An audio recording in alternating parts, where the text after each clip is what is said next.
Good evening, everybody, and welcome to another edition of The Real and the Rare. My name is Scott Morgan, off the Motor City Mad Mouth Long, and my co-host is Xavier McKnight. Good evening, Xavier. How are you? Good evening, Scott. Doing well. As always, it's a pleasure to be on here to do the real and the rare with you, to be on the WSAN network. And we hope that everybody is ready for the spicy and hot entrees that are coming out of our kitchen tonight. Yeah, I look forward to doing this broadcast a couple times a month with you. Plus, I also enjoy having you on other shows as well. The one thing I know about you that I can always expect is an outstanding performance based on research and your knowledge of what you do and the way you present yourself, for sure. I know tonight's theme is an NBA theme, but I'm not going to start quite there. I want to, first of all, personally and professionally congratulate the Miami Marlins for defeating the Chicago Cubs, going up to Wrigley Field, winning 2 straight.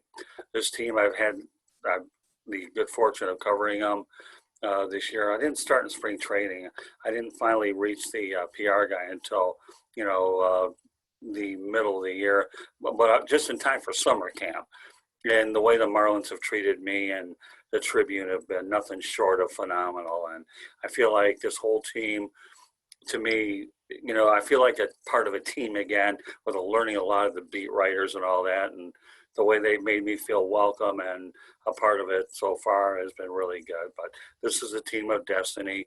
This team has gone through like 61 players, 174 transactions. Everybody calls them bottom feeders. And to me, they have, in my opinion, if Don Mattingly does not win the manager of the year, there's something really, really wrong. Because this team doesn't get the national exposure that it should. Naturally, it's coming off a 105 loss campaign. They made their first trip to the playoffs since 2003. And ironically, I was at one of the playoff games where Pudge Rodriguez, you remember that play at the home plate? I was sitting up in the press box when that was in there, and I took a champagne bath in the locker room. It was a tremendous feeling being a part of that game against the Giants. So congratulations to my Miami Marlins, and I wish them well taking on the Atlanta Braves, ironically, in Arlington, which is where the bubble will be for the National League. And, of course, in the American League, the bubble shifts to LA and San Diego. So the bubble in for the American League, for those of you folks that are interested, you'll have, obviously, the National League parks. You have them out in Houston, or Texas is the home for I believe, the National League, right? Yes, it is. You have Houston and you have Dallas. So they'll be in Texas. And then for the, help me out again. Okay, so for the National League, they go to Texas. The American League, they go to Southern California, consisting of San Diego and Dodger Stadium, right? That is correct. But here's one thing I will say about that, and I can understand where there is some confusion on your part or anybody else's part about this. Yeah. Houston and Arlington are home to teams that play in the American League. San Diego and Los Angeles are home to teams that play in the National League. So it would make the most sense if the teams in the National League were heading to California and the teams in the American League were heading to Texas.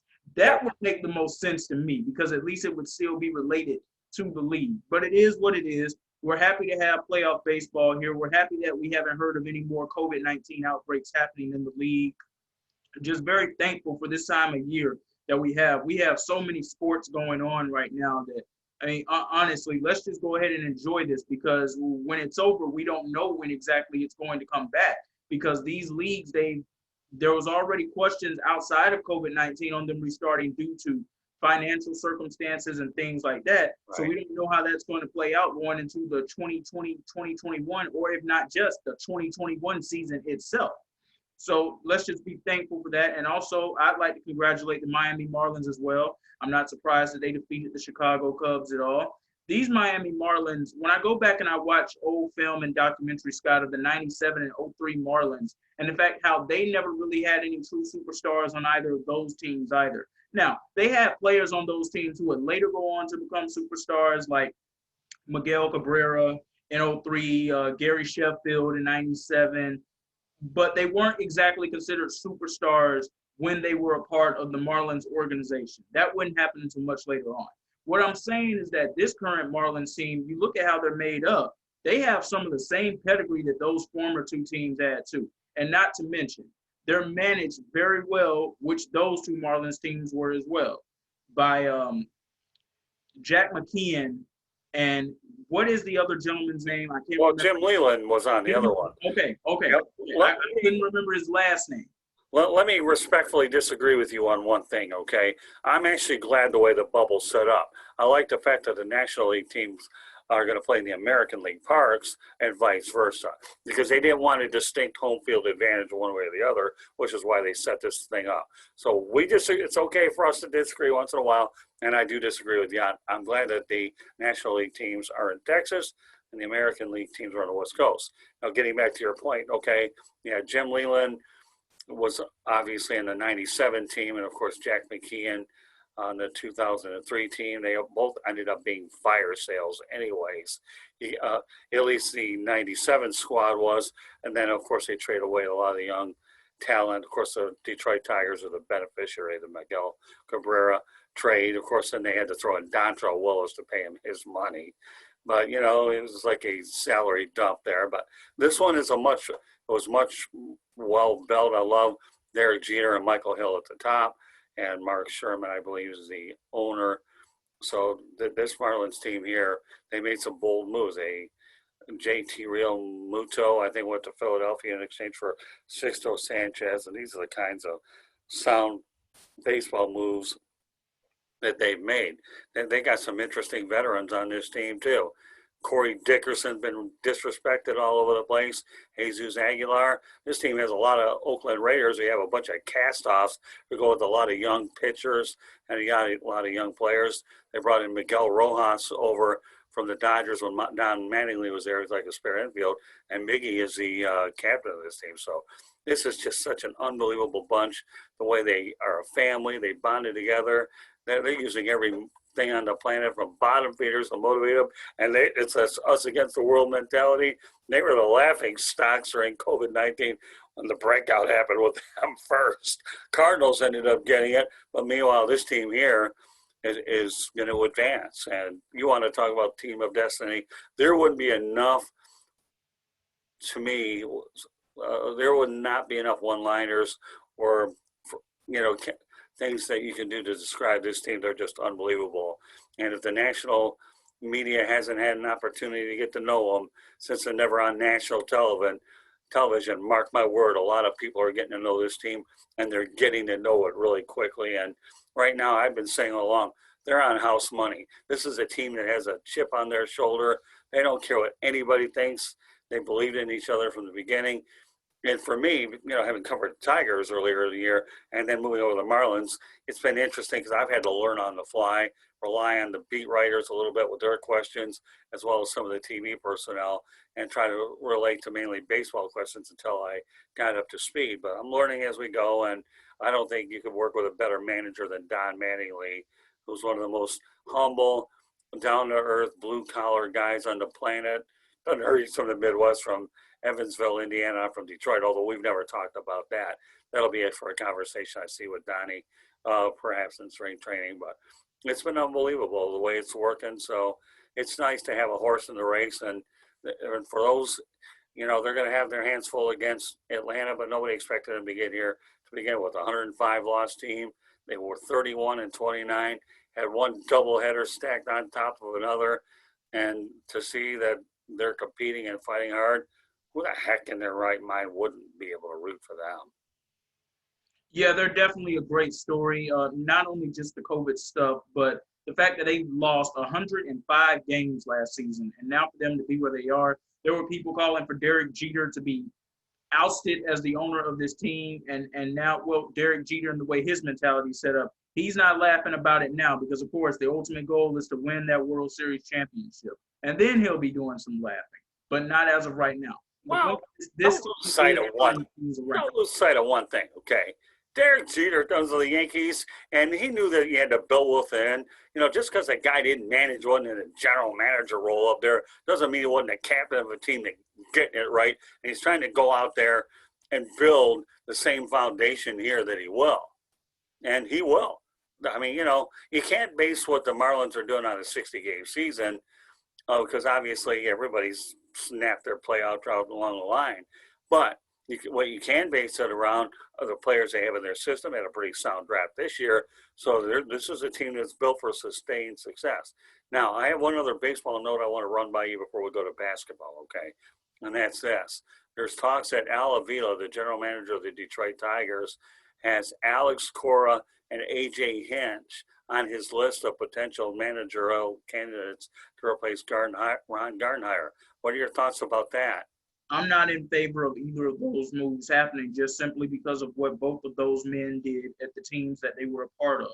Alex Cora when he was manager of the Boston Red Sox, but also when he was a part of the Houston Astros staff in 2017, and of course A.J. Hinch as manager of the Houston Astros in 2017. We know what they did. We know what they were a part of. We know what they were the lead of, and we know what they had to ultimately take the blame for. And rightfully so, they had to take the blame for that. And for them to be up for jobs this soon, I knew that they weren't going to be blackballed out of the league forever.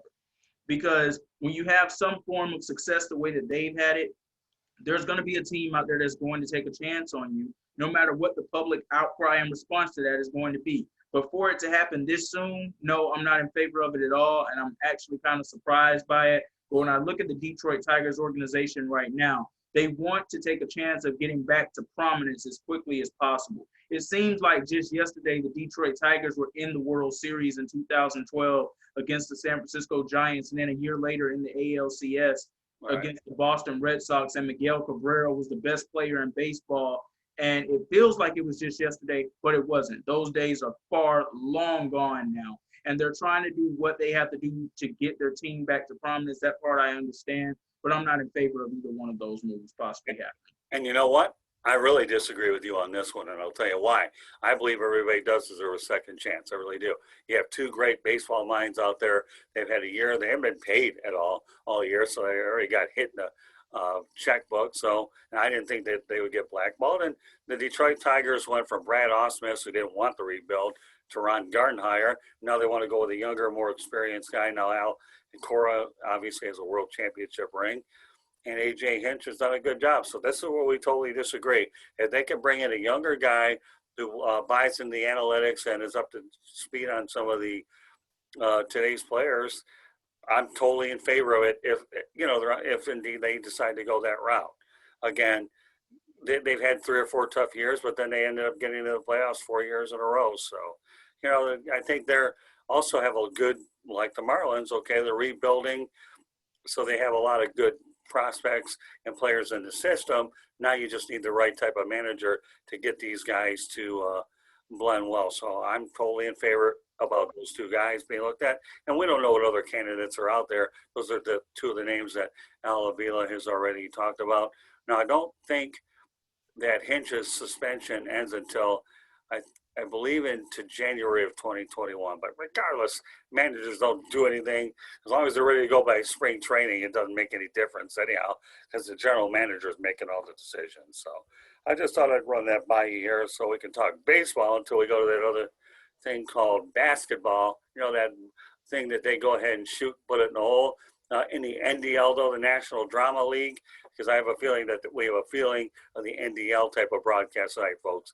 Just so you know, my version, Scott Morganroth, the Motor City Man Mouth version of the NBA, is the NDL, the National Drama League, and and we have a lot of interesting characters. With that said, I'll segue over to you and give us your main dish on this particular night. Well, first we'll open up with Doc Rivers now being the head coach of the Philadelphia 76ers. This is an absolutely deserved move for Doc Rivers. I want to go ahead and comment back on something that I said a few weeks ago when we were last doing this broadcast. Sure. When I said Doc Rivers needed to be fired from the LA Clippers, I simply meant he needed to be fired from the LA Clippers. Not that he didn't need to be a head coach in the league. He's a championship winning head coach. You still continue to give those guys opportunities. Now, he had been at the Clippers now for 7 years. They had not won a championship. They had not advanced to the Western Conference Finals. And he had championship caliber teams on 2 different occasions. And on 2 different occasions with both of those teams, he blew 3-1 leads in the playoffs in the second round. You can't do that.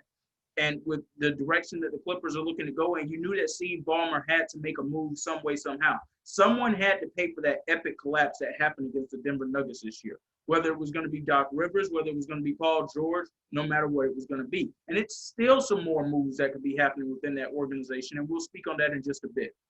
But this is a nice move for the Philadelphia 76ers. Had Doc Rivers been fired just a day later, he probably wouldn't even have had an opportunity at this job because they were really leaning towards offering the job to Mike D'Antoni. Right. And they want to have a more offensive-based team. I understand that. But when you have a chance to acquire a coach who knows what it's like to win an NBA championship, as opposed to hiring a coach who just has a good offensive system but has never even coached in an NBA Finals as a head coach, you know which decision you should make right there. And this is one move that I'll say, Scott. I've been saying ever since the Philadelphia 76ers were ousted out of the NBA playoff bubble, how are you going to make it work with Joel Embiid and Ben Simmons? This Doc Rivers is one guy I believe will figure out a way to make it work with both of those guys. I believe that Joel Embiid will now be forced to play more like a big man as he should be. Ben Simmons will be shooting the basketball more. And let's not also forget about the fact that Tobias Harris had the best season of his career when he was playing under Doc Rivers with the Clippers before he was traded away to the Philadelphia 76ers. So he will figure out a way to unlock some things out of Tobias Harris that Brett Brown could not do. So I'm excited for the Philadelphia 76ers. I'm excited for their fans, and I hope those players are ready to work. Yeah, well, I mean, let's face the reality. You're right. Doc Rivers wasn't going to be out of work that long anyhow. But this is their best opportunity with all the tanking that you had going on there to get these premium draft choices. You're not ready to blow up that core right away. And these two guys are certainly young enough to get it straight. And obviously, Tobias Harris, to me, is familiar. But you know what? The 76ers, to me, need a whole lot more than that. They really do. So, you know, you bear in mind now, I'm not going to hold Rivers totally responsible that they traded away Blake Griffin, and they also let Paul get away. I mean, that's not his fault. They're trying to regroup on the fly and do something else. I think they could have gotten to the finals, but I've always maintained that the Los Angeles Clippers are the worst franchise in sports. I really believe that. I always will believe it. There's other ones that rank up there with them, but to me, the Clippers are right near the top. So and of course he didn't want to go ahead and play second fiddle to the LA Lakers anymore. The 76ers was the only game in town up in Philly, so it doesn't make any difference. So. Well, not only that, Scott, when I go back and I look at some of the coaching jobs that Doc Rivers did in these playoffs, I really begin to question that he even still want to be a part of the Clippers organization. Because, right. I mean, let's just go back and let's go back in history here a little. Throughout the time that he's been with the Clippers. When he first arrived there, he not only had head coaching duties, he also had some power in the front office as well. Mm-hmm. Well, eventually that got stripped away and it was given to Lawrence Frank. Right. And last year, the Clippers brought the great Jerry West into their organization as an organization advisor. So we knew where that was going to go. And we didn't know if Jerry West even wanted to keep Doc Rivers as a head coach. And the fact that they did not extend him going into this year to give him a multi-year contract as opposed to his deal expiring after next season had he still been there, you knew that, okay, it's either NBA championship or bust at this point on whether we're going to keep Doc Rivers. His name had been floated around as potentially being on the hot seat for a few years prior to that playoff run, and it wasn't really much of a run, but it was the fact that they gave the Golden State Warriors a run in the first round last season with that team of misfits that he had last year, who just played hard and played with a lot of heart, meaning Lou Williams, Patrick Beverley, Montrezl Harrell, and some of the other players they had, Danilo Gallinari, Shai Gilgeous-Alexander, two players who are now with Oklahoma City Thunder, and we'll see how much longer they're going to be there because we expect that team to completely blow that situation up. But prior to that season happening, his name had been floated around to being on the hot seat anyway. So this wasn't exactly a matter of if it was going to happen, it was a matter of when. And once again, someone had to pay the price for what happened against the Denver Nuggets, and it wasn't going to be Kawhi Leonard. Right, well, no doubt. Now, one of the big mistakes that Philadelphia made was when they didn't even when Jimmy Butler bolted. I thought he was one of the hearts of that team, and look what he's done with Miami. We'll talk about that in a little while. But Jimmy Butler, to me, gets a bad rap everywhere he's gone. He's one of the hardest workers out there, and you know what? I love Jimmy Butler's game, his attitude, and he found a place where he's appreciated. So, without a doubt. And Jerry West, let's face it, Steve Ballmer has some pretty good people around him. Anytime you have Jerry West right within the friendly confines of your organization, you're certainly going to pay attention to him. And so you know, my question to you is this, and I don't know why I haven't seen his name bring up. Why the heck does Mark Jackson does not have a coaching job? To me, is beyond my wildest imagination. From what I have heard, reports indicate that teams and front offices and ownerships are not happy with some of the stances that he has when it comes to his religious faith and where he stands on certain things that are going on in our country that I'm not exactly going to speak about, just simply because I don't want to go into that territory. Okay. But he has a stance where he is on that they don't necessarily agree with. That's the only thing that can even come close to that. And those are just based off of reports that I have read. That's it. I don't know that stuff to be factually true. We see reports that are written up all the time that end up being a lot of hogwash anyway. But I'm not saying this is or it's not. But it doesn't make sense to me why he's not a coach in the league anyway. Yeah. He rebuilt the Golden State Warriors organization. He turned Steph Curry into an all-star. He put Klay Thompson on the verge of becoming an all-star. The only thing that Mark Jackson didn't necessarily do well in his time in Golden State, he didn't do the best job of developing Draymond Green necessarily. Draymond Green developed a little more when Steve Kerr got there. And maybe that's because Steve Kerr said, I'm putting David Lee on the bench and I'm inserting Draymond into the starting lineup. That's the only thing that maybe he didn't get right when he was with the Warriors organization. But other than that, he turned that absolute doormat. Think about this, Scott. 2 years before Mark Jackson showed up, the Warriors were one of the worst teams in the league. And just 2 years later, they were in the playoffs, and they defeated the number 3 seeded Denver Nuggets in the first round while the Warriors were the 6th seed. And they gave the San Antonio Spurs a run in that second round. So we knew that they were building something special there. Did we know that they were going to become what they ultimately became? No. Nobody's going to make a prediction on that. But once again, all of that is led up to because of what Mark Jackson did to help develop those players and develop that team. He definitely deserves a shot to be a head coach again. And honestly, I'm just holding out hope in some form of fashion that maybe the New Orleans Pelicans will give him a call, because I feel like that would be a situation that's very similar to what he inherited when he went to Golden State. And that's a lot of talent there, and he could turn that franchise possibly into a winner too. I just want to see him have an opportunity to actually see it through with the fruits of his labor, wherever it is that he possibly ends up next, if he does end up somewhere next. Yeah, I remember what he did with the Golden State Warriors. The team was horrible when he got there, and in a couple of years they were competitive. So if the biggest mistake he made was at that time he wasn't developing Draymond Green, so be it. Rick Carlisle didn't quite develop Tayshaun Prince, but Tayshaun came around, performing in the playoffs, and we know how that turned out, and ultimately led him to a championship. Sometimes coaches have certain players that are playing well, or they have that they want to put in more. I mean, that stuff happens. No guarantee that you develop a guy that it will always work out. You know, it's just a judgment call at that particular point. But to me, I don't know about the extracurricular stuff that surrounds Jackson. He's still very visible when it comes to broadcasting. He's a good basketball mind out there, and I don't see why he's not gainfully employed. Sitting on a bench is beyond my wildest of imagination. Correct me if I'm wrong. Maybe I'm getting senile in my old age, okay? But I always thought that the object of the game in any sport is you're kind of like you're supposed to win. Now, am I really losing this here?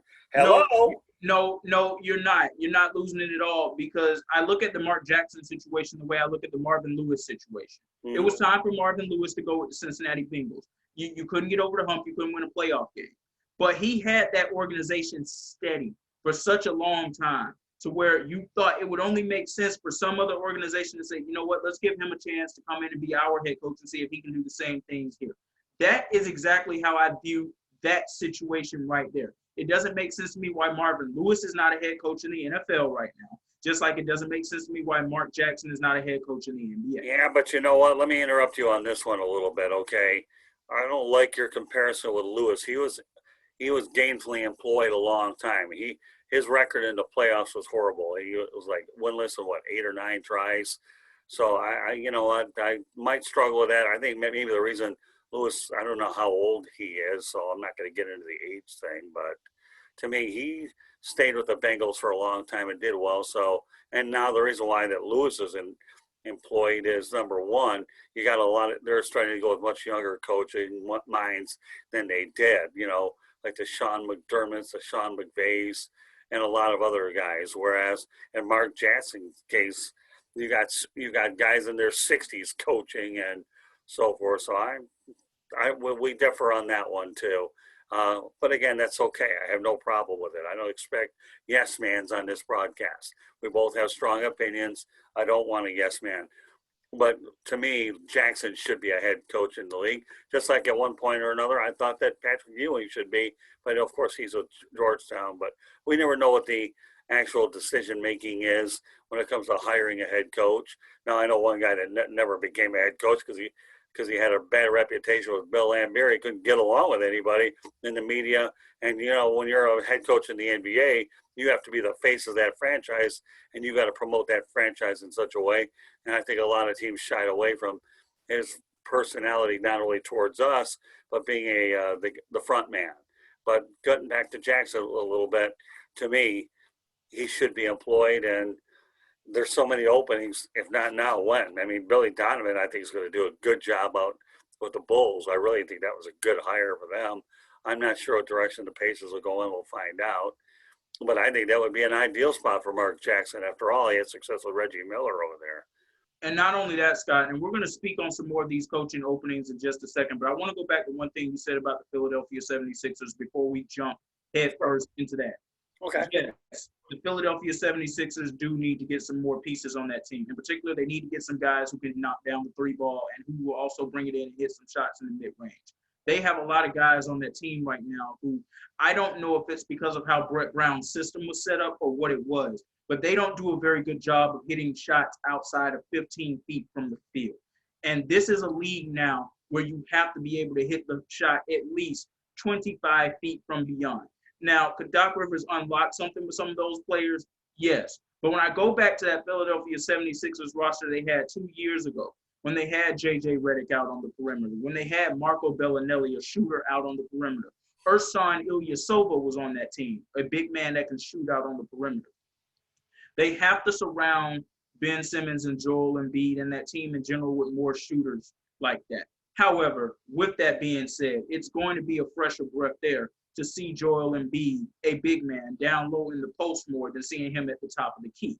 That's one thing I knew that Doc Rivers is going to insert in that system right away. But my question to you about Embiid, though, is I think he's made out of glass. I really do. Needs rest every 5 seconds. Can he handle being in the low post the way the game was played for many years and flourished under the presence of a low post center?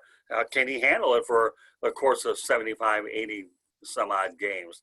Right now, his durability doesn't lead me to believe that's the case. And they better have a couple of centers just to back up Embiid if he's not able to make at least compete all year. It's a tough being in the low post. To me, it's physically demanding, and this guy hasn't shown me enough to convince me that he can do it. Although you never know. I mean, it depends on how the system. But they better have a lot of depth under center for the system to work out. I mean, I like the idea of going to a low post guy. I was brought up. That was my way of watching basketball play when it was played the right way. Okay, not patty cake baker's man versus smash mouth basketball. Well, here's one thing I'll say about this when it comes down to Joel Embiid's durability. The one thing that I believe has hindered his durability is some of those excess pounds that he has on his body. And that's something that Doc Rivers is going to work with him with. They're going to get him on a proper nutrition system. Because, Scott, I'm not sure if you know this, but Joel Embiid is known to have a consistent diet of Chick-fil-A. And we all love a good Chick-fil-A every once in a while. Right. But you can't eat that stuff every single day. You can't eat that stuff before every single game. You can't eat that stuff before every single road trip. You have to mix it in and put in the proper foods in your body that you have to put in there. So one of the first things he's going to have to do is he's going to have to change up his nutrition, and he's going to have to get in the gym, and he's going to have to get rid of some of that excess weight. Once he's able to do those things, I believe he will be able to be more durable. That's just me. But I believe that that's also playing a role into why he can't stay healthy. So let's trade Chick-fil-A for Culver's. What do you think? For me and you and Candy, that's a great move, isn't it?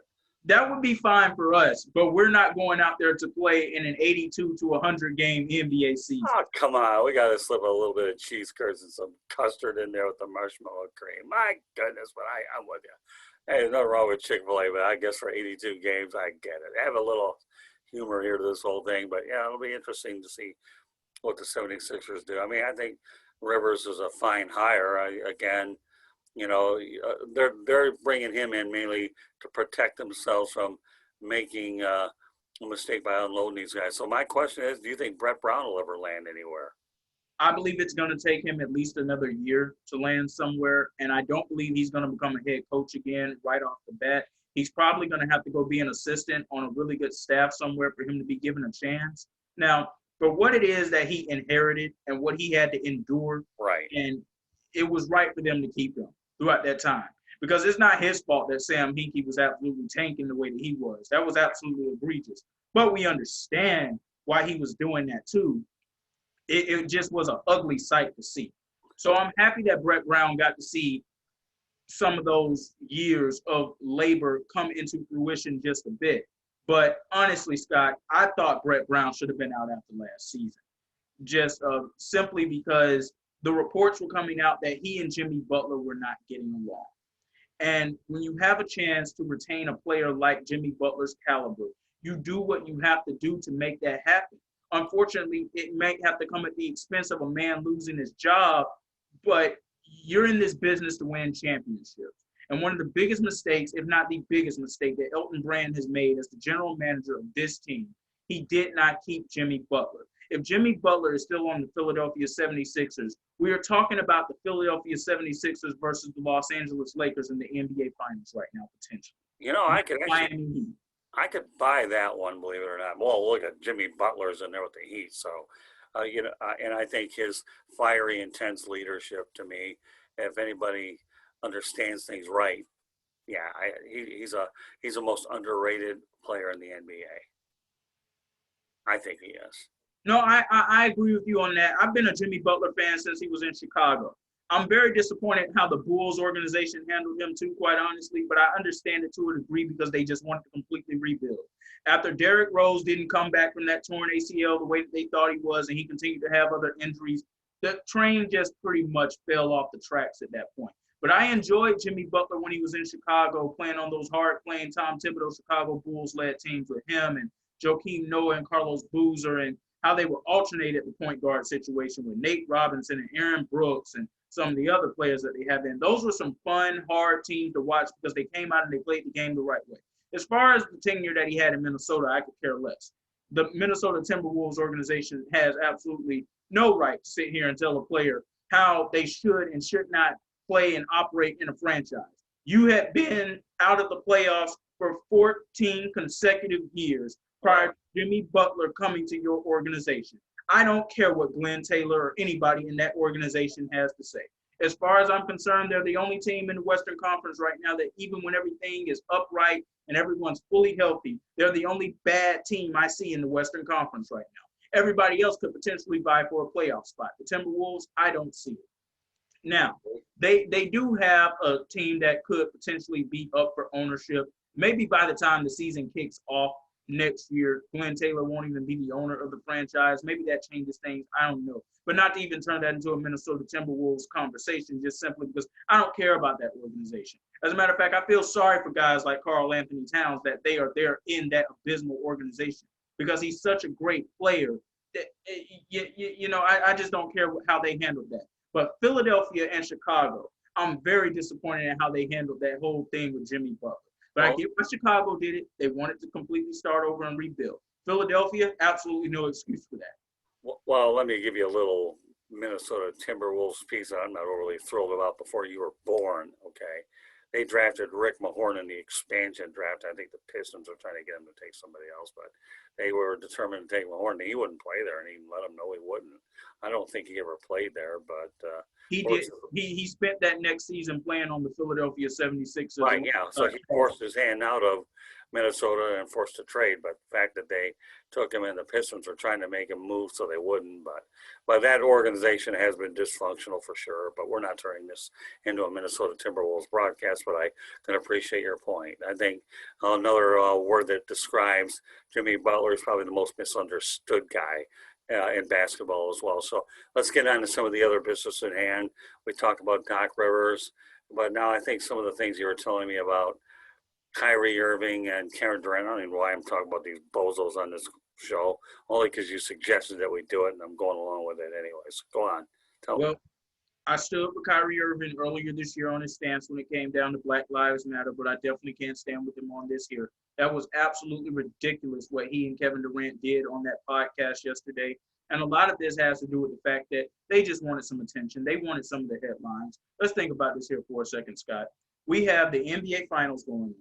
Right. We have the NFL happening. We have college football happening. We have the baseball playoffs happening. And we just finished up with the Stanley Cup Finals.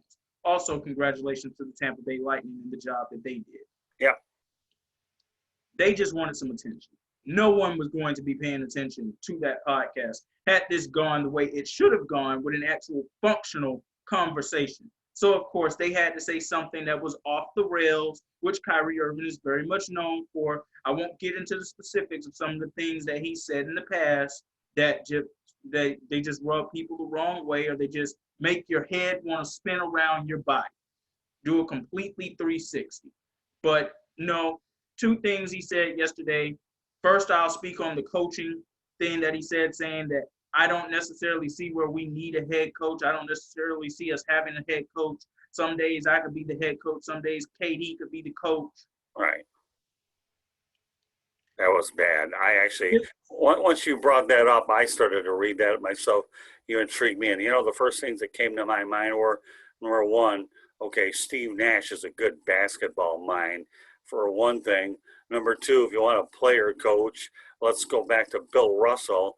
Okay, and he was winning championships doing it. I remember another example of that was when Pete Rose was a manager and a player. So what you have right now with Kyrie and Kevin Durant is they think they're in a country club and they figure that Steve Nash is a puppet. So that to me is about the most unbelievable, idiotic thing I can say. But when, one thing you have to learn in life, like we all do, is consider the source. And if those two guys are a good source, and help me, God, because they're anything but. And on paper, Scott, on paper alone, with all of the talent that the Brooklyn Nets have, on paper, they should be the favorites to come out of the Eastern Conference next year as long as everybody's able to be healthy. Right. But when you have situations like this going on, you don't even know if they're going to make it out of the second round. Just simply because one bozo doesn't know how to keep his mouth shut when he should be doing that. Okay, here's one thing I want to say about the context of what he said about some days he and KD could be the coach. I only get it from the standpoint that we understand that there are coaches on the floor and some of these players with the knowledge that they bring to the game and some of the experience they have. LeBron James is a coach on the floor right now for the Los Angeles Lakers. He's an extension of Frank Vogel and Jason Kidd and Phil Handy and that Lakers coaching staff. He's an extension of it. Rajon Rondo is an extension of this as well with the experience that he has. When you start talking about some of the low post in the defense, you can say Dwight Howard could possibly be considered a coach on the floor with what he's accomplished in his career as a 3-time Defensive Player of the Year and at one point being considered the best center in basketball, which he was.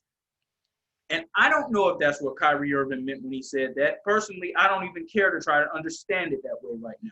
That was just a really stupid thing to say for a first-time head coach who is coming into a situation trying to figure out how to make things work, and he's walking into this situation in particular. And once again, this goes back to where everyone said, well, maybe Kyrie wasn't necessarily the problem in Boston. No, Kyrie was the problem in Boston. Brad Stevens is a really good head coach, and they had really good players around him. They had really good infrastructure. The Boston Celtics, even though I am a Los Angeles Lakers fanatic, here's one thing I will say about the Boston Celtics organization. They have great structure in place from the top to the bottom. And that is why I expect within the next 5 years, they're going to win a championship at some point with all that talent that they do have. But they're better ran right now than Lakers, if I do say so myself. LeBron James himself, I mean, he can be a Band-Aid for some of the damage that is being covered up with whatever is going on with that organization. I don't trust how Jeannie Buss may necessarily be running that organization. It hasn't been the same since Dr. Jerry Buss passed away in 2013. Let's just go ahead and get that out of the way. But now let's get into Kyrie's other comments, where he said that Kevin Durant is him looking at Kevin Durant is the first time in his career and in his life that he looks at another player when it comes down to clutch situations of having to hit a shot at the last minute. He said, quote unquote, that MF can hit that shot too. And then he comes out later in the day yesterday and goes on Instagram Live and wants to know why everybody wants to now spin this towards him taking a shot at LeBron James and has the audacity to say, why must it always be brother against brother? And he wanted to blame the media for this. No, Kyrie, you started this. No one was talking about this conversation yesterday. You put this energy out in the atmosphere yesterday. Everybody knows that you were taking a shot at LeBron James with what you said yesterday. Because, Scott, what is one of the narratives that has been said about LeBron James year after year after year, even though it's not necessarily true, is that LeBron James is not clutch. Now, I just want to remind Kyrie Irving and anyone who agrees with Kyrie Irving and what he said here of one thing. Let's go back to 2015, second round of the playoffs, Game 4, Cavaliers versus the Bulls. Very pivotal game. If the Cavs lose, they're down 3-1 in that series themselves. LeBron James hits a game-winning shot at the buzzer to tie the series up. One of the first players jumping up and down and hugging LeBron James after he hit that shot was Kyrie Irving. So I don't want to hear that LeBron James isn't clutch, that LeBron James isn't this and LeBron James isn't that. See, here's the problem, Scott. Kyrie Irving hit arguably the biggest shot in NBA history when he hit that three-pointer that gave the Cleveland Cavaliers the go-ahead lead against the Golden State Warriors in the 2016 NBA Finals. And he thought that that put him on the level of guys like LeBron James. Congratulations, you hit a shot. It was a phenomenal shot. But we all know the real reason that the Cleveland Cavaliers even had a chance to come back and win that series in the first place. That would be because of Mr. LeBron James. Now, Kyrie was stellar in that series as well, but we know that LeBron was the one who was making everything go. And we also know that prior to LeBron James deciding to come back to Cleveland, Kyrie Irving had no idea what the playoffs even smelled like. He knew very well what the NBA lottery smelled like because that's where the Cleveland Cavaliers were. And this was with Kyrie Irving as the main star and as the leader of that team. Now, the only thing that I will say in particular when people say that Kyrie can't necessarily lead a team to a good record, I partially disagree with that for only one thing. His first year in Boston, the Boston Celtics were number one in the Eastern Conference, and he ended up getting hurt before the playoffs even started, and he couldn't play. Now, am I saying that if Kyrie plays, that maybe the Boston Celtics defeat the Cleveland Cavaliers in those Eastern Conference Finals and advance to the NBA Finals? No, I'm not saying that, just simply because LeBron James was on a mission that year and he was going to find a way, one way or another, to get back to the finals. But I'm just saying that for the context of those who say that Kyrie doesn't necessarily lead teams to good records. Now, that doesn't necessarily exclude what happened the very next year when things just absolutely imploded in Boston and Kyrie did everything he could to deflect the blame on everyone else. But we see now who was really at fault for these things. And we also see how the Kenny Atkinson situation played out in Brooklyn. Kenny Atkinson, the coach of the Nets the year before Kyrie even showed up, him and Kevin Durant, who took a team that was horrible and led them back to the playoffs. There's nothing else really here that needs to be said when it comes to Kyrie Irving and his quirkiness. And I'll just say one thing about Kyrie Irving, okay? He's a waste of my breath. Move on. I absolutely agree with you on that because when it comes down to guys like this, he went to Duke for a semester or for a full year, and now all of a sudden he thinks that he's a philosopher and he's one of the greatest philosophers of our time. No, Kyrie. No, not at all. And when those guys end up being wrong about their things and you tell them that they're wrong with some of the things they're saying, their favorite line to tell people is, go do your research. Scott, I'm going to preface one thing that Colin Cowherd said today on his show on Fox Sports 1. And it's one of the greatest things that I have ever heard someone say on sports television. And it's honestly one of the true lines that people should go by in life. Colin Cowherd, before he opened up his segment today, speaking on this issue with Kyrie Irving, he said, "Don't let others with no life ruin yours." Okay, big deal. Kyrie Irving is everything which is wrong with the NBA. So is Kevin Durant. These guys, that's all they have. All they can do is just focus on talking on a stupid podcast about coaching. I've always thought, to me, okay, a coach on the floor is considered a field general, the guy that's able to push the ball up the court and lead by example, let their play speak for itself, and be verbal on the floor to try to make their players better. But to be able to sit there and take it this way, I don't buy it. Everybody thought that when Frank Vogel took over the Lakers job this year, that he was keeping the seat warm for Jason Kidd. Guess what? Frank Vogel's a good coach. He is. Jason Kidd, being an assistant. But LeBron James has a chance to go out there and win a championship for 3 different organizations. And you know what? I won't tell you he's will I put him in the conversation best player ever? No. Maybe best top 10 or 15? Maybe. There's a lot, depending on what era that you go back to. But LeBron James has an opportunity to win a championship at 3 different stops. That, to me, and he was able to win one in Cleveland of all places, and I didn't like the way he went down to Miami with that little television skit of his. But with all due respect, he's faced a lot of good players. Otherwise, who knows how many more rings he would have. He's always been the best player on the team, and his supporting cast has always been questioned. But, to me, James is a heck of a player. And for these idiots to go out there and make boneheaded comments, I don't buy it. When Kyrie, it'd be like everybody saying when Michael Jordan left, well, Scottie Pippen, this is your opportunity to go ahead and lead. Guess what? You proved why you were the second man on the totem pole, because when the opportunity came for you to step up and show what you're really, really worth, you couldn't get it done. You needed the lead guy, and you were the co-star, because a real co-star is not only that, Scott, not only could he not get it done, but he also quit on the team.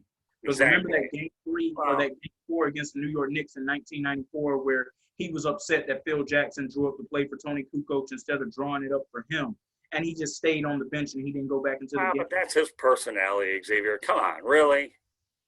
That's his personality. He's not a leader. He's a follower. There's 2 types of people, either a leader or a follower. And Scottie Pippen's always been a follower. He's not a leader. And, you have guys like Isaiah Thomas is a leader. You have guys like Michael Jordan, who's a leader. Magic Johnson's a leader. LeBron James a leader. I mean, the list goes on and on. And, that doesn't mean that you can't have 2 superstars that are really leaders per se. There are a lot of them that are like that. But the 2 people in question right now that I look at, to me, has always been followers, Kyrie Irving and Scottie Pippen. They've always been the second.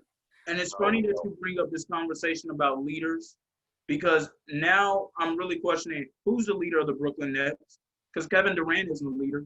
Kyrie Irving isn't a leader.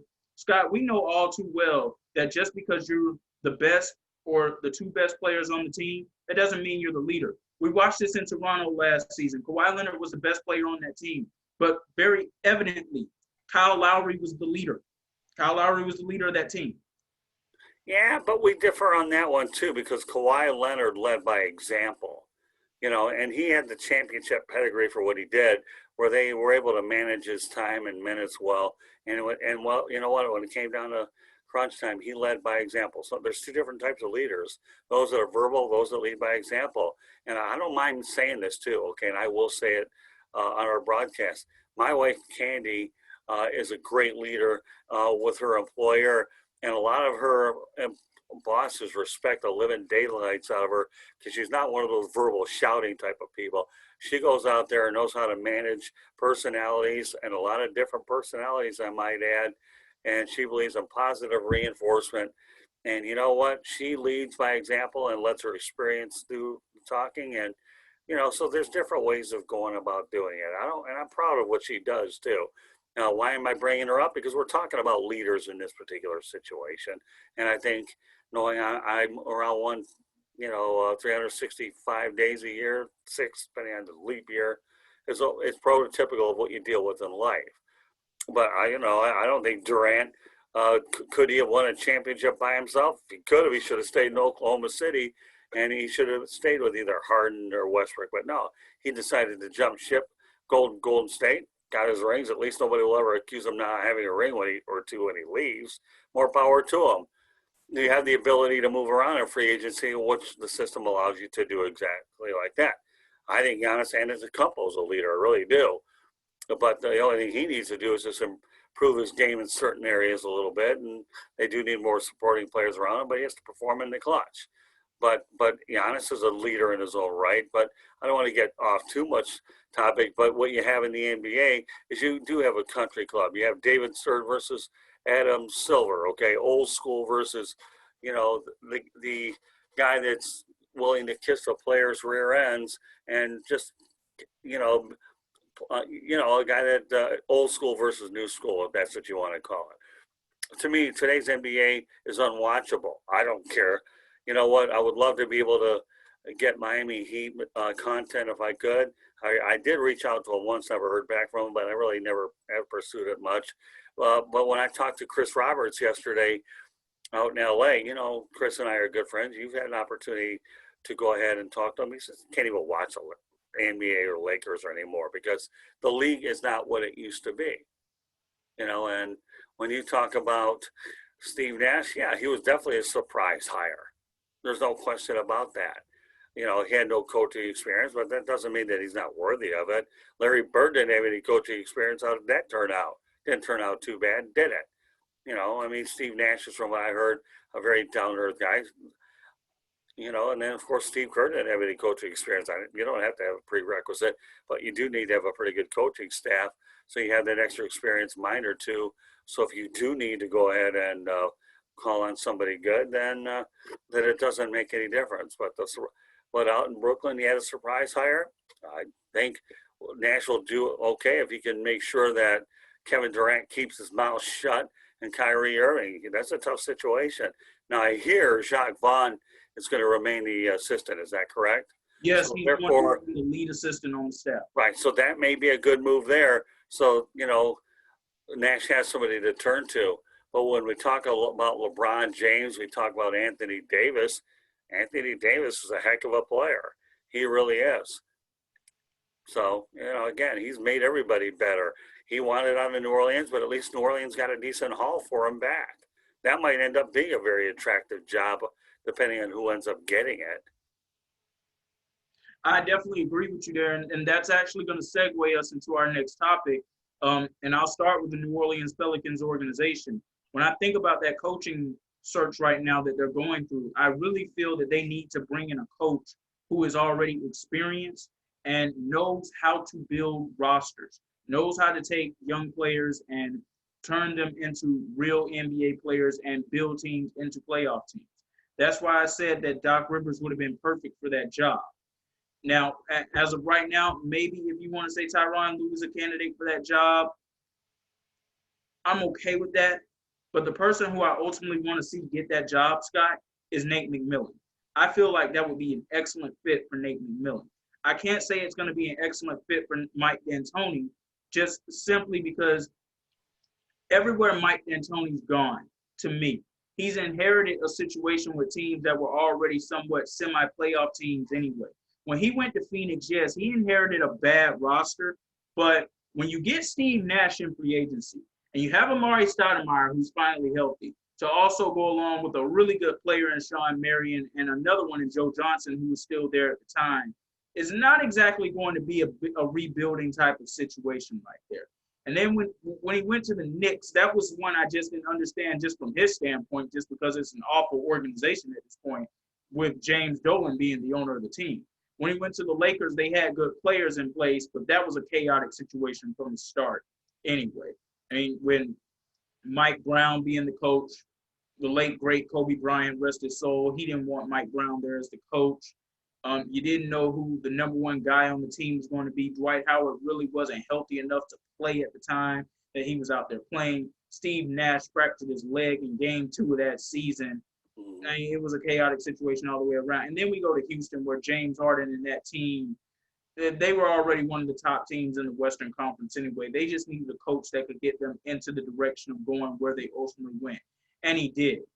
But he hasn't been able to win a championship. But when it comes down to Mike D'Antoni and actual rebuilding situations, I don't know if New Orleans is a fit.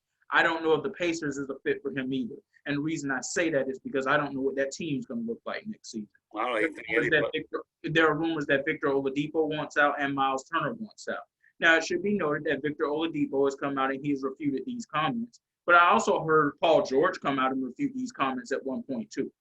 Right. But later on, he went back to his stance of, I want out of here, I want out of here, I want out of here. Well, and, you know who I think New Orleans should go after. I think David Griffin is the general manager, right? I know they're talking about Tyronn Lue, but here's a name why he never got another job. Goes beyond my wildest imagination. What about David Blatt? I agree with you there. David Blatt, to me, why anybody hasn't even called this guy, to me, he got a raw deal out in Cleveland. Now, albeit Tyronn Lue finished the job and got them to win, so that doesn't look as bad on the surface because you win a championship, which to me parallels when the Pistons let Rick Carlisle go, which I hated to see. I thought that was a mistake. The only way they could have gotten away with that decision is the fact that Larry Brown ended up coaching the team for 2 years and took them to 2 finals and won a title with that roster that Carlisle was starting to develop. But why David Blatt hasn't gotten a job in the NBA, to me, is beyond my wildest of imagination. No, I agree with you there, but I'm also going to throw another name your way that I believe should honestly be in the mix for that job too, and that is Jason Kidd. Because I want people to think about one thing that Jason Kidd did. He went to Brooklyn, he was a head coach, but he had a whole cast of stars there, and Darren Williams had completely fallen off the map at that point. He leaves Brooklyn, goes to Milwaukee, inherits a team that had won 15 games the year before he arrived there. His first year there, they won 41 games, went to the playoffs, and gave the Chicago Bulls a run in the first round of the playoffs. Right. He has proven that he knows how to take rebuilding situations and at least turn them into something that is formidable, decent, and respectable. Is he going to turn them into a championship team? I don't know. I can't say that. I haven't seen him do that yet. But can he at least – and you talk about what that would do for Lonzo Ball. My goodness. Yeah. That would probably finally get Lonzo Ball on the right track. If Lonzo Ball can't get on the right track if Jason Kidd becomes the head coach, I don't know what to say anymore at that point about him. Yeah, but I mean, that would finally get him going on the right track. Yeah, I think Jason Kidd would be a good hire, but one thing you have to understand, though, just because you played the position well doesn't mean you're going to coach it well. And I'll take this one back to Ann Arbor, Michigan. Jim Harbaugh, excellent quarterback, right? But for some reason, the Wolverines haven't been able to develop that position like one would have thought under Jim Harbaugh's tutelage. Whether it's the personnel that he's brought in, I don't know. I'm not going to even go there. I'm not around the situation often. But you would think just because you played the position, there should be a lock that you can develop it. But I can't say that's always the case. But I think Jason Kidd would be a good hire. I think he did an admirable job in Milwaukee. He didn't do bad with the New Jersey Nets at the time, now Brooklyn Nets. So, but yeah, again, you've got a lot of potential good candidates out there. The question is where all the dominoes drop. And there's a lot more names out there than most people would realize, depending on who's interested in what at any given time. Yes, but the 3 names I like the most are definitely Nate McMillan, Jason Kidd, and David Blatt. I definitely would love to see David Blatt being given another shot to be. Well, but you know Tyronn Lue's going to get a job. You know that. And in fact, I hear he's probably one of the favorites to get the Clippers job, actually. Yeah, and let's actually speak on that really quickly because as we do now know, the Clippers need a head coach. And Tyronn Lue is considered one of the candidates to be the favorite to land that job. But I'm not so sure that's going to happen, Scott, just simply because I don't know if the Clippers want to make an internal hire at that position. I agree. I don't know if they want to go with Ty Lue. I don't know if they want to go with Sam Cassell. And I believe Mike Woodson was on that staff too, but he's now going to New York to be a part of the staff that Tom Thibodeau is building there. Oh, is he really? I did not know that. Yes. So he's going to be working on the Mike Woodson has connections to the New York Knicks too, I believe, right?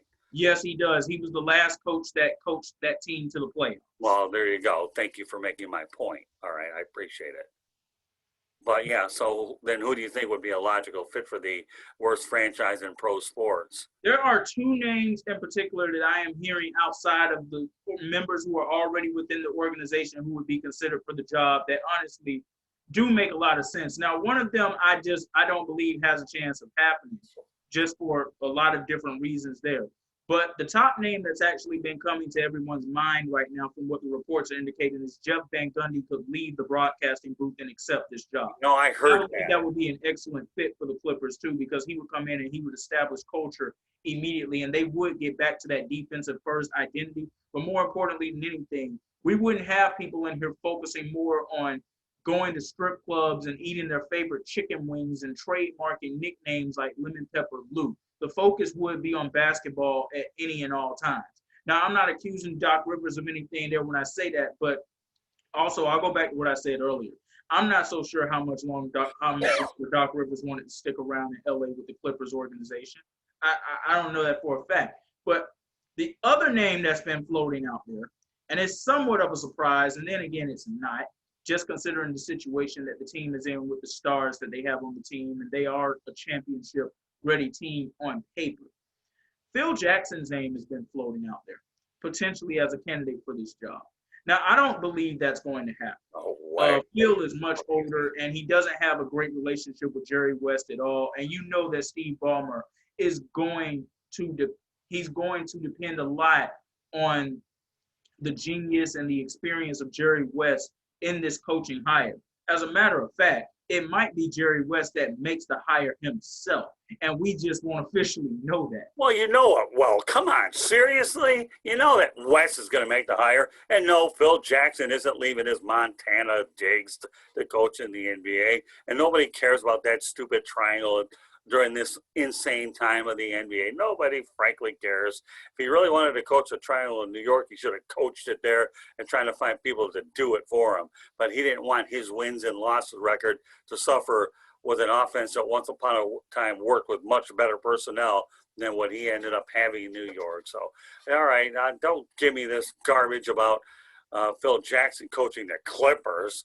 Okay, I'm not buying that. Now, the Jeff Van Gundy one, now that one's intriguing, and I heard that as well. So that might make a little sense. The two guys who I believe should be the leading candidates for that position outside of Tyronn Lue, just because I know they probably have the way they feel about that entire staff right now because of how things ended this season. But I like Jeff Van Gundy and I like Mark Jackson, and I'm not sure if I like any other candidates outside of that. However, this is Jerry West we're talking about here. Right. And I believe that Mark Jackson and Jeff Van Gundy will be in that ABC studio next year calling basketball games, because I believe the Clippers are going to make an unexpected hire that we don't know anything about. So then who's going to be coaching in Houston? I don't care about that assistant coach from Minnesota that went down there. No, absolutely not. I don't even understand why his name is floating around. Maybe it's because he has ties to Daryl Morey, who honestly, he should be on the hot seat too, as far as I'm concerned.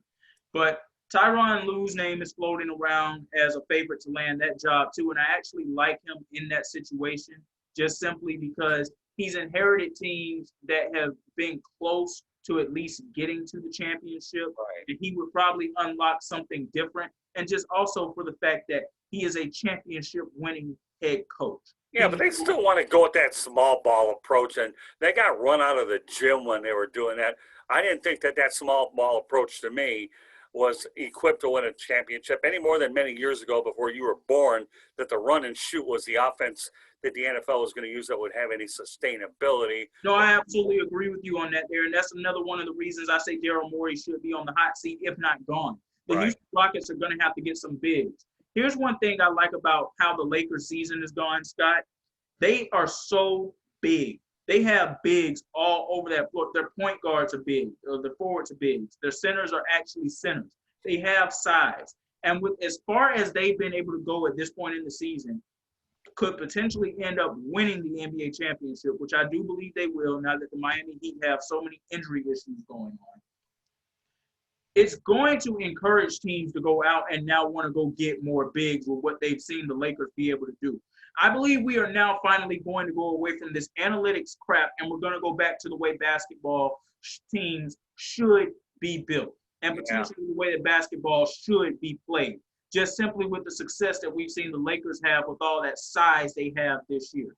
So I would love to see Tyronn Lue in Houston, but you're going to have to get some bigs. And one name in particular that comes of interest to me, just because of the relationship and the experience that they have together in Cleveland, why not make a move to try to acquire a glue guy down low in the paint like Tristan Thompson?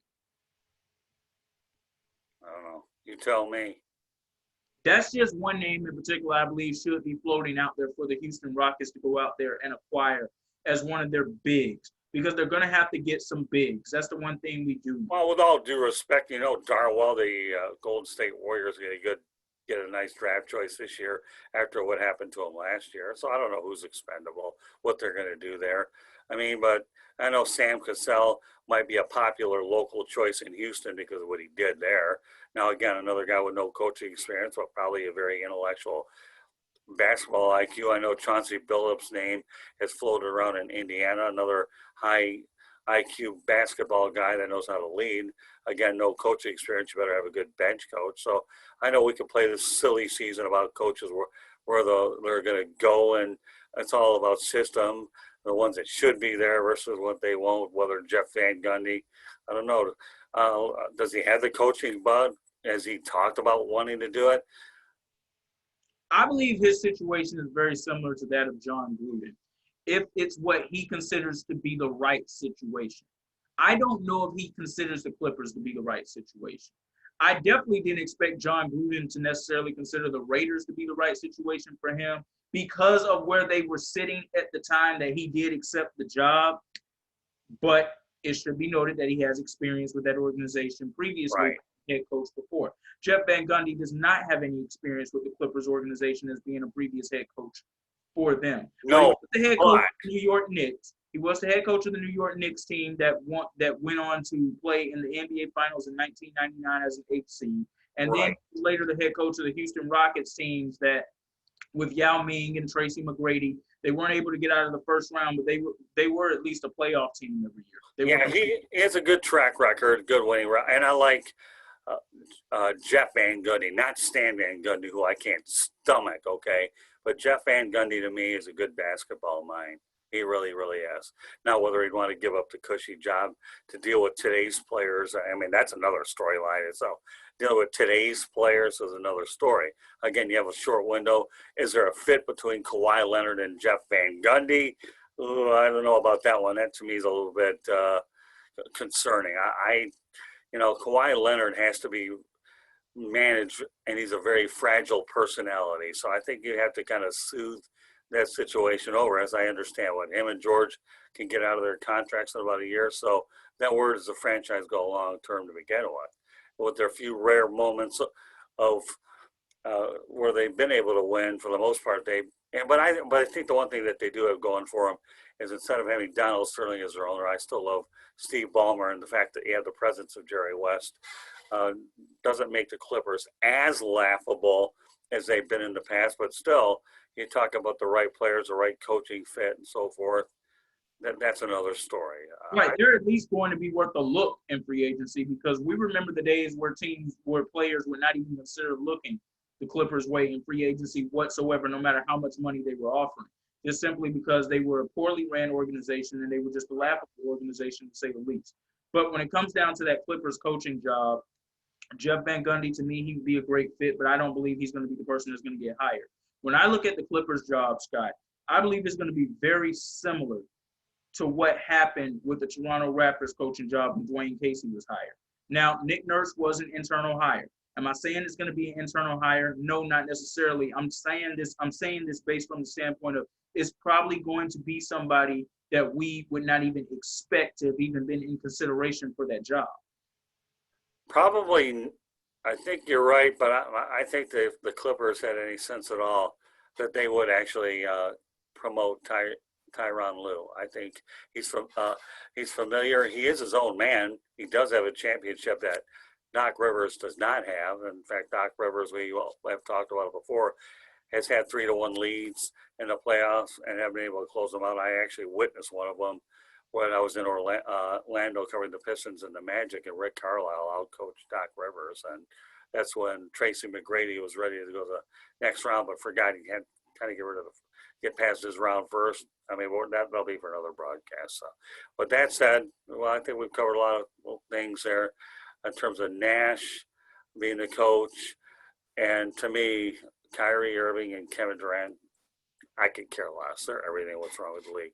We'll go to our final thing of the night, and that's the NBA Finals. I know I think they start in about They are less than 20 minutes away from minutes away. So why don't we get ahead of it and talk about the NBA Finals? I know Bam Adebayo and Goran Dragic, I believe, are out for tonight.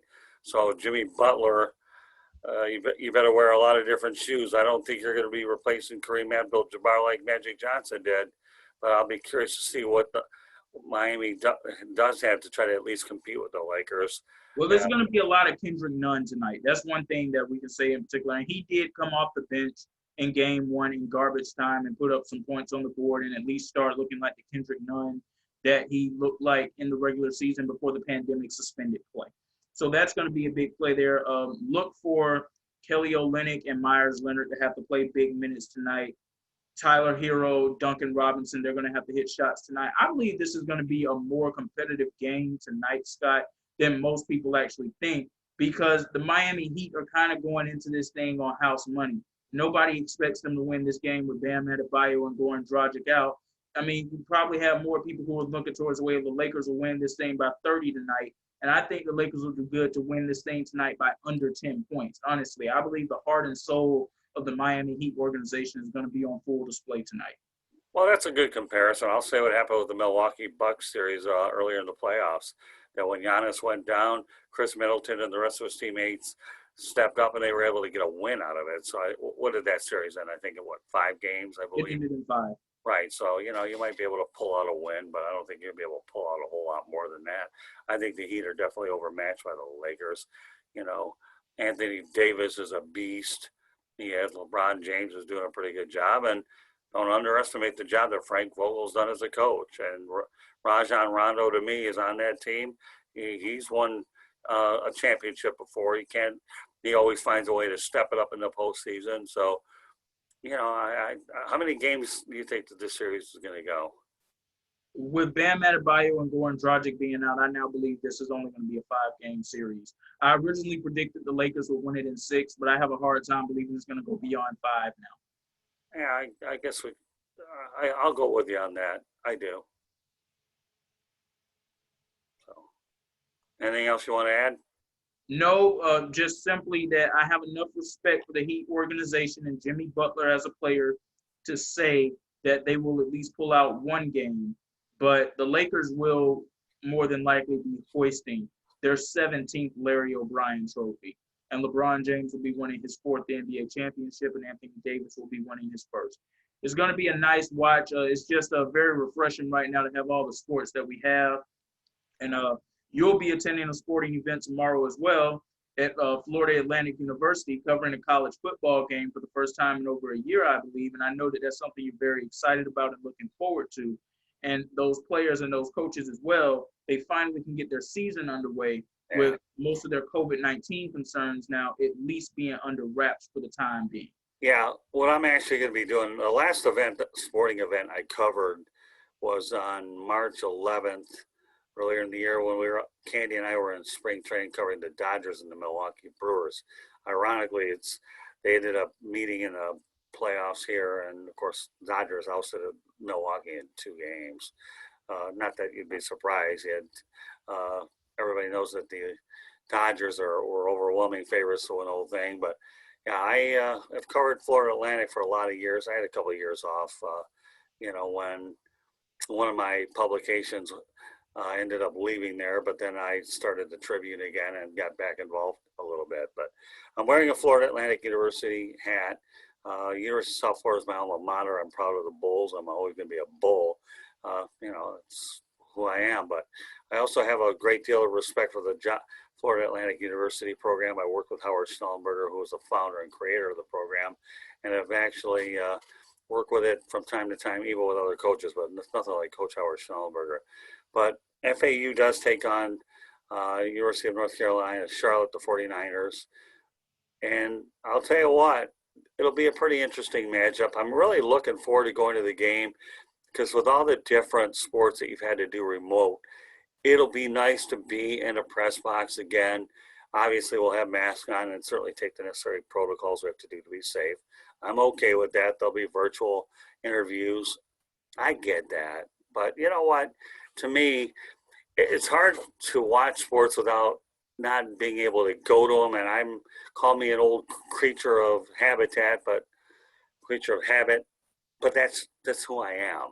And I'm looking forward to spending time over seeing FAU take on University of North Carolina, Charlotte.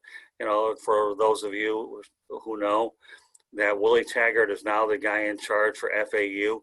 He actually used to coach at USF. He went on to Oregon and Florida State. Those stops didn't work out. Florida State and Oregon. And I also believe he coached at Western Kentucky, if I remember right. But Willie, I hope he does well. And actually, another interesting irony with this FAU team is Jim Levitt, the guy who started the USF program from scratch. I actually met Jim a few years back during a homecoming game and wrote a story on my alma mater for the Detroit Monitor. It was pretty neat. Now, Jim is the defensive coordinator for FAU. So to make a long story short, it will be nice to be able to cover a game again. I don't think I'm going to do a lot with the NFL. Probably, I'm hoping to apply for the Lions and the Jaguars game. I don't know if that credential request will go through. There's a mandate that the NFL has put on all their teams that they're only allowed to have the press box probably like 1/3 full. I'll certainly try. But if it doesn't go through, it won't be the worst thing on the planet. You try. I'll just commit myself to college football this year, and I'm completely okay with that. And, I have my responsibilities with the Miami Marlins for as long as we have left of this run. And we have the Florida Panthers as well. And we're really delighted that we get content from a lot of the major players. So, but yeah, we're looking forward to getting out in the field again. It really is. All the virtual stuff's good. But to me, it'll just be great to be out there. And I'm really, I had a lot of great memories with the FAU program. I saw them win their first 2 bowl games, one over New Orleans, the New Orleans Bowl, when Rusty Smith beat them over Memphis. And then I had an opportunity to see them in the Motor City Bowl, believe it or not. For me, it was a home away from home game. They played in my hometown, and they ended up beating Central Michigan. So it was neat to be able to see FAU up at Ford Field. But this might be special. It's all right because it's a COVID-19 year, and I think I'm really looking forward to writing on that. And if you want to find my article on the last event, you can find that in the southfloridatribune.com. I'll get into all the context stuff. So I'm really looking forward to it. It'll be really neat. So, yeah, definitely looking forward to hearing how this experience is going to go for you on tomorrow. Yeah, it'll be great. I'll tell you what, I'm really excited. I'm really looking forward to it. I mean, Katrina McCormick out at FAU does a great job. John Frazier, Justin Johnson, a couple of props to those guys. They're some of the finest people I've ever worked with. And FAU to me, obviously University of Miami overshadows FAU, but FAU's a really good mid-major program in Boca Raton. And I'll tell you one thing, Xavier, I tell all our fans out there, it's the only stadium in the United States where you can actually see the ocean, which is just a matter of a couple of miles apart from the press box. We're so high up. So if you want tranquility at its best, if you're in an FAU press box all the way in Boca, tranquility and serenity are 2 words that you'll always be able to think about seeing when you're up there. It's a great place. So I have nothing but the fondest of memories. I actually once considered FAU as a possibility back in '84, but opted to go to Tampa to USF because I got a job at the Tampa Tribune, and that was a situation that was too good to pass up. And USF was a great place. So in between the job and then the school, it worked out. But God bless FAU, and I have a lot of strong, good, positive feelings for the Florida Atlantic University Owls. And I should also point out my youngest niece, Bria Morganroth, is studying marine biology, and she's there as a freshman as well. So now there is a little family connection. I'm still the only one in my family that has a college degree. So we'll see if Bria can go ahead and follow in my footsteps. Time will tell. We'll see what happens 4 years from now. But it'll be fun. Well, we're definitely wishing her all the best. Yeah. And that pretty much will wrap up the real and the rare on my end here tonight from all the basketball content that we have discussed. Once again, ladies and gentlemen, we hope that you have enjoyed all of the content that we have brought your way tonight, taking your mind off of some of the things that we have going on in our world today, because, of course, there's still so much going on with the COVID-19 pandemic, and some people going through a really hard time right now. Well, we were able to include a little bit of baseball here, too. Let's not forget the thing that I'm very proud of what the Miami Marlins have done. Everybody wrote this team off as bottom feeders, and there are a lot of teams that are staying home okay for a while. This team here was a laughing stock. Not only bottom feeders laughing, but they'll tell you what, they're going into bubble. They're going to be they're one of, I think, 4 teams I think left, 8 teams. It's 8 teams overall, and it's 4 teams for each conference. The National League is awaiting their last team right now, as the Cardinals and the Padres are on the way. The Padres, another feel-good story in the MLB this year with the young stars that they have on that team. But congratulations to the Marlins, and also congratulations to the Tampa Bay Rays, who I believe are going to give the New York Yankees some problems. I no doubt about that. Yeah, the Rays, to me, you know what?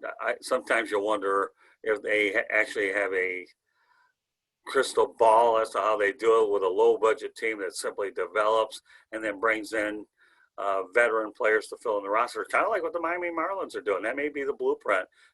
Develop within and bring in some pieces to complement the young guys, and you have a pretty potent way of doing things. So I know we've had a chance to talk about a little bit of baseball, and I love the fact that we could disagree that you didn't care about A.J. Hinch and Alex Cora, and I do. And I respectfully disagree, but it's okay to disagree because everybody has different opinions. That's what makes this world as special as it is. So. Well, here's the thing about the point that you just made about the teams building up and then bringing in veterans to fill the holes. That's usually how we've seen it work the best in baseball anyway. We've seen situations where teams will load up on superstars and they won't even be good enough to make it to the playoffs. So I'll take that first strategy any day over trying to load a team up full of stars that are going to be a nice box office attraction to probably fill up my stadium. But if we're not going to the playoffs and if we're not competing for World Series trophies, eventually that attendance is going to go down. Yeah, but I'll tell you this, even though you spend a lot of money and you win and you get that instant gratification of World Series and you mortgage the farm system, you may win that championship, but it costs you 5 years down the road. So I guess I'll take the championship, at least have a World Series in your pocket, and that's something that everybody can be proud of. But there's other schools of thought that you should be able to win it either way. I don't know. It depends on how good your front office is, your manager and philosophy, and the way the game is really changing. But yeah, we're kind of watching all of that play out right now with the Kansas City Royals organization. Well, I dealt with it with the Tigers, but every organization has their challenges. Hey, even before the Houston Astros got caught up in their cheating scandal, they had to go through a very tough rebuild. A lot of teams do, so can't look upon them for whatever they did. That's just philosophical about every. Remember one thing: when it comes to sport by sport, okay, the NFL's built much differently too. You can't spend a lot of money on a lot of guys with a 53-man roster plus other players to go along with it. The NBA, you can invest more money into players because the roster size are considerably smaller. The NHL is built on a hard cap, and of course, Major League Baseball, the haves and the have-nots are what they are, but now there's ways to get around that if you are managed properly and you spend your money wisely and you make good moves. So every sport has its ways of doing things, but either way, it's all about winning the best way we can. The one thing I can tell you right now that I am impressed with all these sports is the way they've managed to handle the bubble. The NBA, one thing I will say positive about the NBA is they've done a magnificent job with their bubble. NHL, they were incredible with their bubble. And baseball had to deal with a few growing pains, but meanwhile, we're in the playoffs. So, and then the NFL, as we talked about it last night on the fantasy broadcast of Ryan Schoolroot, they're going to have to get ahead of this thing too, because this one could be worse than any of them since you have more and more players. So, but that's one thing. And it should be noted that 2 more Tennessee Titans players did test positive today. Okay, so I hope for Tennessee Titans, right? place that they're not what the Miami Marlins were for a while, or get ugly for a while. But they have the taxi squad. I think they'll get ahead of it. I really do. But meanwhile, that does conclude this edition of The Real and the Rare. My name is Scott Morgan, Roth Motor City Manmouth. He's Xavier McKnight. Glad to have Xavier with us. We do this twice a month. Xavier, why don't you let everybody know how they can get a hold of you? Yes, you can follow me on Twitter at XTMCKNIGHII. The two I's at the end are both capitalized. You can follow me on Instagram at XMCKNIGH22. And you can send me a friend request and a follow request to Facebook and LinkedIn just by typing in Xavier McKnight. And you will be able to catch tonight's edition of The Real and the Rare on my YouTube channel, Xavier McKnight, as well. Very well. Okay, if you want to hear the audio version of The Real and the Rare, I'll give you ways for which to do that. You can do so on Apple Podcasts, Spreaker, Spotify, iHeartRadio, and Google Podcasts, wherever you get your podcasts. Let me go over that again. Apple Podcasts, Spreaker, Spotify, iHeartRadio, Google Podcasts, or wherever you get your podcasts. In terms of following us, you can follow us at Tribune South. That's @ Tribune South. Facebook and Instagram, South Florida Tribune Gets It Done. You'll also see it on my YouTube channel as well, South Florida Tribune. We encourage you to subscribe to either Xavier's or mine, either way, or both, okay? And then you'll be able to see this broadcast. I know, of course, we'll share it up on Facebook later on as well. Our website's www.southfloridatribune.com. We have content from everywhere. We have our media distribution partners that send us material. We have columnists. We have all the broadcasts. We have a section for Motor City Sports, as well as other news and weather out there as well. So check out the website. Our email address is southfloridatribune@gmail.com. And let me go ahead and point out the Detroit contents under Motor City Monitor. So for all you Metro Detroit fans or Michigan sports fans, Motor City Monitor, you can be able to find a lot. And the Lions send us some stuff, and I get a lot of other interesting things. LinkedIn, you can reach out to me, Scott Morganoff, on LinkedIn. I'll be more than happy to accept your connection request as well. So anything they want to email to us about suggestions, how we could do better, by all means, please don't hesitate to reach out. We'll be more than happy to get back to you. So Xavier McKnight, once again, a really nice broadcast. Enjoyed this. I know we got into a lot more NBA conversation. There's nothing wrong with that. Right now, that's what's going on in a lot of different ways between the coaching situation as well as the NBA Finals. And, of course, you know, we had an opportunity to talk a little bit of baseball as well. So very well-rounded broadcast for sure, and we hope that everybody out there has enjoyed it. So, all right, Xavier, why don't you go ahead and let everybody give them the COVID thing that you're so very eloquently great at. Well, last night around 1 a.m., we all had a bombshell dropped on us. President Trump and his wife, Melania, the First Lady, they tested positive for COVID-19. This came hours after learning that a top White House official had also tested positive for COVID-19. Now, I know that there are many people out there that have their different ways that they feel about the president. I'm not necessarily the biggest fan of him. However, I will say that I wish him and his wife a speedy recovery. I want to say this to everyone right now who is joking and laughing and taking pleasure and enjoyment in the misery that these two are feeling right now. Be careful about the energy that you put out in the atmosphere. Be careful about the energy that you put out into the universe, because eventually, at some point, that energy will be circled back to you. So you don't know how this could affect you or someone you love as well. So be careful doing those types of things. That's the one thing I want to say to everyone.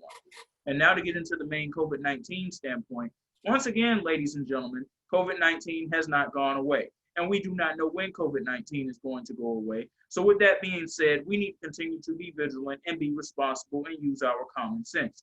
Wear your mask, wear your gloves, social distance, don't gather in large crowds. Stay at home for the most part if you can. Most of us are now all going back to work. But when you can stay at home, do your best to stay at home as well. Because there are still very many irresponsible people out there who still are not taking this very serious. And once again, a pat on the back to all of those who are doing this to take this serious, and you understand that this is a real thing that we are going through. And unless we do all of these things to be vigilant and responsible, we're not going to get through this thing. So once again, ladies and gentlemen, be vigilant, be responsible, and use your common sense. Couldn't have said it any better. I mean, my philosophy is I don't mind going to work. And if you do, and another thing that we like to do is if we're going to go to a restaurant, we go there right when it opens up is what we do. So there are no crowds. And when we go out to the market, we try to get there as early as we can to avoid the crowds. So, don't take this thing for granted. I do want to send my get well wishes to the President of the United States. Perhaps this is a little bit of a wake-up call to even him to realize that COVID is something to take seriously, and he might, at least if anything else, get a better understanding of how indeed this virus is, because it is deadly and it is something that you don't wish upon even your worst enemy. So with that said, this does conclude this edition of The Real and the Rare. We hope you guys have a great weekend. Xavier and I will be doing this. We do this twice a month. And of course, Xavier McKnight is also another broadcast as well. And the one that he's participating on now is Fantasy Football with myself and Ryan Skorud. So we run that broadcast on Thursday nights as well. So on behalf of Xavier McKnight, my name is Scott Morganmouth of Motor City Madmouth. Thank you for joining us on tonight's edition of The Real and the Rare. And we will catch you the next time. Good night. God bless. Be safe. And see you later.